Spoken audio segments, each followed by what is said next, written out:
भारत गौरव train Chhatrapati Shivaji Maharaj circuit 9 जून पासून सुरू होणार आहे. भारतानं तुर्कीला 821 कोटींचा फटका दिलाय. मराठा आरक्षणासंदर्भात सुनावणीचा मार्ग मोकळा झालेला आहे, तर राज्य सरकार सावरकरांचं स्मारक उभारणार आहे. या मुस्लिम देशाच्या रडारवर अमेरिकेचे राष्ट्राध्यक्ष आहेत. मुंबईसाठी लाखभर क्षमतेचं क्रिकेट स्टेडियम होणार आहे. करण जोहरनं ट्रोलर्सवर तिखट शब्दात टीका केली आहे. या बातम्या आपण आजच्या पॉडकास्टमध्ये ऐकणार आहोत. नमस्कार, मी गौरी कुबेर. आज 17 मे वार शनिवार. तुम्ही ऐकत आहात isakal.comचं पॉडकास्ट. पॉडकास्टची पहिली बातमी ऐकूयात. छत्रपती शिवाजी महाराज सर्किट ट्रेनची. भारतीय रेल्वे व पर्यटन महामंडळानं ऐतिहासिक आणि सांस्कृतिक वारशाला उजाळा देण्यासाठी आणि छत्रपती शिवाजी महाराज यांच्या जीवनकार्याचा अनुभव देण्यासाठी छत्रपती शिवाजी महाराज सर्किट या एका विशेष ट्रेनची घोषणा केली आहे. ही 5 दिवसांची यात्रा भारत गौरव टुरिस्ट ट्रेनिंग अंतर्गत 9 जून पासून सुरू होणार आहे. या 5 दिवसांमध्ये छत्रपती शिवाजी महाराज यांच्या जीवनाशी संबंधित महत्त्वाच्या ऐतिहासिक स्थळांना भेट तसंच इतिहासावर आधारित कार्यक्रम असणार आहेत. या सहलीद्वारे महाराष्ट्रातल्या विविध ऐतिहासिक, धार्मिक आणि सांस्कृतिक महत्त्व असलेल्या ठिकाणांचा पर्यटकांनी अनुभव घ्यावा, असं आवाहन पर्यटन मंत्री शंभूराज देसाई यांनी केलंय. भारत गौरव ट्रेनच्या माध्यमातून छत्रपती शिवाजी महाराज यांच्या इतिहासाशी निगडीत धार्मिक आणि ऐतिहासिक स्थळांना व्यापक प्रसिद्धी मिळवून देण्याचा पर्यटन मंडळाचा मानस आहे. याबाबत शंभूराज देसाई व राज्यमंत्री इंद्रनील नाईक यांच्या नेतृत्वाखाली पर्यटन विभागाचे प्रधान सचिव डॉक्टर अतुल पाटणे, व्यवस्थापकीय संचालक मनोज कुमार सूर्यवंशी आणि पर्यटन संचालक BN पाटील यांच्या मार्गदर्शनाखाली हा उपक्रम राबवण्यात येतो. ही केवळ एक यात्रा नसून आपल्या वैभवशाली परंपरेचा, सांस्कृतिक वारशाचा आणि स्वाभिमानी इतिहासाचा साक्षात अनुभव घेण्याची सुवर्ण संधी आहे. भारतीय रेल्वे विभाग आणि महाराष्ट्र पर्यटन विकास महामंडळ यांनी ऐतिहासिक उपक्रमासाठी विविध अंगांनी सुसज्ज तयारी केली आहे. भारत गौरव ट्रेन ज्या ज्या ठिकाणी पोहोचेल त्या ठिकाणी असलेल्या पर्यटन स्थळांची सविस्तर माहितीही पर्यटकांना देण्यात येणार आहे. पॉडकास्टची दुसरी बातमी ऐकूयात. भारतानं तुर्कीला दिलेल्या धक्क्याची. जेव्हा भारत आणि पाकिस्तानमध्ये तणाव होता तेव्हा तुर्कीनं सर्वप्रथम पाकिस्तानला पाठिंबा दिला होता. त्यानंतरच भारतात तुर्की उत्पादनावर, विशेषतः सफरचंदांवर बहिष्कार टाकण्यास सुरुवात झालेली आहे. पहलगाम दहशतवादी हल्ल्यानंतर भारतीय सैन्यानं ऑपरेशन सिंदूर केलं. त्यानंतर पाकिस्ताननं भारतावर हल्ला केला. मीडिया रिपोर्ट्सनुसार या काळात तुर्कीनं पाकिस्तानला मदत केली आहे, ज्यामध्ये ड्रोनचा पुरवठा सुद्धा समाविष्ट होता. तुर्कीबद्दलचं हे सत्य बाहेर आल्यापासून भारतात बहिष्काराचा ट्रेंड वेगानं वाढतोय. 2021-22 मध्ये तुर्कीवरनं 563 कोटी रुपये, 2022-23 मध्ये 739 कोटी रुपये आणि 2023-24 मध्ये 821 कोटी रुपये किमतीचे सफरचंद भारतात पाठवण्यात आले आहेत. तुर्कीतनं सफरचंदांची आयात सातत्यानं आणि वेगानं वाढते, ज्यामुळे भारतीय बाजारपेठ स्वस्त आणि अनुदानित आयात केलेल्या सफरचंदांनी भरलेली आहे. याचा थेट परिणाम घरगुती बागायतदारांच्या उत्पन्नावर आणि बाजारपेठेतल्या वाट्यावर झालाय. तुर्कीचे सफरचंद त्यांच्या गुणवत्तेमुळे आणि किमतीमुळे भारतात सर्वाधिक लोकप्रिय आहेत, पण अलीकडच्या काळात त्याचा बहिष्कार वाढलेला आहे. त्यामुळे मागणीत 50% घट झाली आहे. या बहिष्कारामुळे व्यापारी आता काश्मीर, हिमाचल प्रदेश, उत्तराखंड, वॉशिंग्टन, इराण आणि न्यूझीलंड इथनं सोर्सिंग करतायत. त्यामुळे तुर्कीचं मोठं नुकसान होईल. ऑफ सीझनमध्ये सुद्धा भारतीय बाजारपेठेत तुर्की सफरचंदांची मागणी कायम आहे. पण जर आपण भारतीय सफरचंदांबद्दल बोललो तर वर्षातल्या काही महिन्यात ते मुबलक प्रमाणात उपलब्ध असतात. पण जेव्हा हंगाम नसतो तेव्हा भारताचं आयात केलेल्या सफरचंदांवरलं अवलंबित्व वाढतं.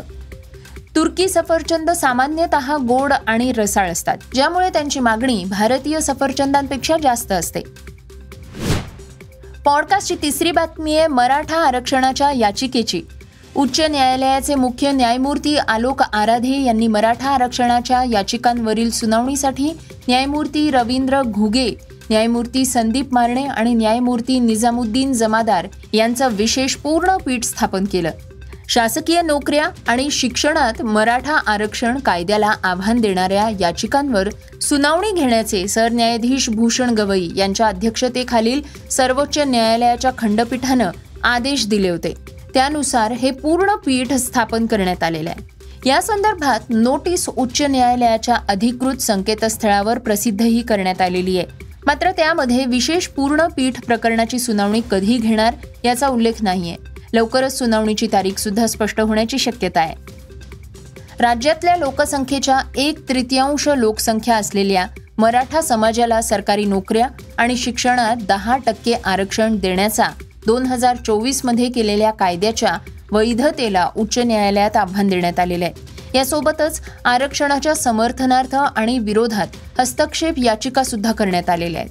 उच्च न्यायालयाचे माजी मुख्य न्यायाधीश न्यायमूर्ती देवेंद्र कुमार उपाध्याय, न्यायमूर्ती गिरीश कुलकर्णी आणि न्यायमूर्ती फिरदोश पुनीवाला यांच्या विशेष पूर्ण पीठाकडे या याचिकांवर सविस्तर सुनावणी सुरू होती. याचिकाकर्त्यांचा युक्तिवाद पूर्ण होऊन राज्य सरकारच्या वतीनं युक्तिवादाला सुरुवात झाली होती. मात्र मुख्य न्यायमूर्ती उपाध्याय यांची दिल्ली उच्च न्यायालयाच्या मुख्य न्यायमूर्ती म्हणून बदली झाल्यानंतर या प्रकरणात सुनावणी झालीच नाही. 2025च्या राष्ट्रीय पात्रता प्रवेश परीक्षा पदवी आणि पदव्युत्तर परीक्षांना बसणाऱ्या विद्यार्थ्यांनी केलेल्या याचिकेवर सुनावणीच्या वेळी सरन्यायाधीश भूषण गवई आणि न्यायमूर्ती ऑगस्टिन जॉर्ज मसी यांच्या खंडपीठानं मराठा आरक्षणाला आव्हान देणाऱ्या याचिकांवर तातडीनं सुनावणी घेण्यासाठी विशेष खंडपीठ स्थापन करण्याचे आदेश उच्च न्यायालयाच्या मुख्यमूर्तींना दिले आहेत. निकालाला उशीर झाल्यामुळे सध्या सुरू असलेल्या प्रवेश प्रक्रियेत अडथळा आणू शकतो असा युक्तिवाद विद्यार्थ्यांच्या वतीनं करण्यात आला होता. उच्च न्यायालयात याचिका प्रलंबित होती आणि त्यामुळे या प्रकरणी सुनावणी घेण्यास सर्वोच्च न्यायालयानं नकार दिला आणि मराठा आरक्षणाच्या मुद्द्यावर सुनावणी घेण्याचे आदेश दिले. पॉडकास्टची चौथी बातमी आहे सावरकरांच्या स्मारकाची. सेल्युलर जेल परिसरात स्वातंत्र्यवीर विनायक दामोदर सावरकर यांचं भव्य स्मारक उभारण्याचा महाराष्ट्र सरकारचा विचार आहे.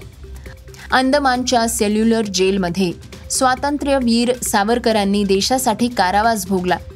या जेलचा परिसर तसंच अंदमान निकोबार या बेटांशी महाराष्ट्रातील तमाम सावरकर प्रेमींच्या असंख्य आठवणी आणि भावना जोडलेल्या आहेत. त्यामुळे या परिसरात सावरकरांचं उचित स्मारक व्हावं अशी महाराष्ट्र शासनाची इच्छा आहे. पॉडकास्टची 5वी बातमी आहे अमेरिकेच्या राष्ट्राध्यक्षांची. अमेरिकेचे माजी FBI संचालक जेम्स कोमी हे एका इंस्टाग्राम पोस्टमुळे वादात सापडले आहे. या पोस्टमध्ये त्यांनी समुद्र किनाऱ्यावर पडलेल्या काही शंखांचा फोटो शेअर केलाय जे 8647 क्रमांकांचा आकार बनवत होते. या पोस्टचं कॅप्शन होतं, मला समुद्र किनाऱ्यावर चालताना आश्चर्यकारक कवच सापडलं. पण ट्रम्प यांच्या समर्थकांनी ते एक धोक्याचा इशारा म्हणून घेतलाय. अमेरिकेत 86चा अर्थ एखाद्याला काढून टाकणे किंवा मारणे असा होतो, तर 47 हा अमेरिकेचे 47वे राष्ट्राध्यक्ष ट्रम्प यांचं प्रतीक म्हणून पाहिला जातोय. अशा परिस्थितीत ट्रम्प समर्थकांनी 86-47ला ट्रम्पला मारण्याचा एक गुप्त संदेश मानलाय. मोठ्या प्रमाणात विरोध झाल्यानंतर कोमी यांनी पोस्ट हटवली आहे आणि स्पष्ट केलंय की त्यांचा असा कुठलाही हेतू नव्हता. पॉडकास्टची 6वी बातमी ऐकूयात क्रीडा विश्वातनं. महामुंबईतल्या जास्तीत जास्त प्रेक्षकांना एकत्रितरित्या सामना पाहता येणार आहे असं लाखभराची क्षमता असलेलं आणखी एक स्टेडियम उभारण्यासाठी प्रयत्न करूया. तुम्ही प्रस्ताव द्या, आम्ही लगेचच त्यावर कारवाई सुरू करू असं आश्वासन मुख्यमंत्री देवेंद्र फडणवीस यांनी आज वानखेडे स्टेडियमवर दिलंय. मुंबई ही भारताचीच नाही तर क्रिकेटची सुद्धा पंढरी आहे. अशा मुंबईसाठी आणखी एका मोठ्या स्टेडियमची गरज आहे. मुंबई क्रिकेट संघटनेला 4 वर्षांनी 100 वर्ष पूर्ण होत आहेत. तोपर्यंत लाखभर प्रेक्षक संख्या असलेलं स्टेडियम आपण उभारू असं मुख्यमंत्री म्हणाले आहेत. ठाण्यापासून 13 किलोमीटर पुढे आमने इथं भव्य क्रिकेट स्टेडियम उभारण्यासाठी जागा आहे. ही जागा आम्ही पाहिलेली आहे आणि तसं सुचवलंही आहे असं AMCचे विद्यमान अध्यक्ष अजिंक्य नाईक यांनी सांगितलंय. पॉडकास्टची शेवटची बातमी आहे करण जोहरची. हिंदी चित्रपट सृष्टीतील यशस्वी निर्माता दिग्दर्शक करण जोहरचं नाव कायम चर्चेत असतं. अलीकडेच करण जोहरनं आलिया भट्टला पुन्हा एकदा नेपो किड म्हणणाऱ्या ट्रोलर्सवर तिखट शब्दात टीका केली. एका मुलाखतीत तो म्हणाला की अशा लोकांनी पृथ्वीवर राहूच नये. हे खरोखरच मूर्खपणाचं आहे. त्याचा रोख हा स्पष्ट होता. केवळ कुणाला बॅकग्राऊंड आहे म्हणून त्याच्या टॅलेंटवर प्रश्न उपस्थित करणं हे अन्यायकारक आहे. मी अनेक नव्या चेहऱ्यांना संधी दिली आहे. स्टार किड्ससह अनेक आउटसाइडर्स सुद्धा माझ्या चित्रपटातनं आले आहेत. करणच्या या प्रतिक्रियेमुळे सोशल मीडियावर पुन्हा एकदा चर्चांना उधाण आलेलं आहे. काहींना त्याचं वक्तव्य अतिरेकी वाटतंय तर काही जण त्याचं समर्थन करताना दिसत आहेत. हे होतं isakal.comचं पॉडकास्ट, अर्थात सकाळचं पॉडकास्ट. आपण आता उद्या पुन्हा भेटूयात. हे पॉडकास्ट तुम्हाला कसं वाटलं आम्हाला नक्की कळवा. याला रेटिंग द्या आणि इतरांना सुद्धा रेकमेंड करा. धन्यवाद. Script and research Vrushal Karmarkar.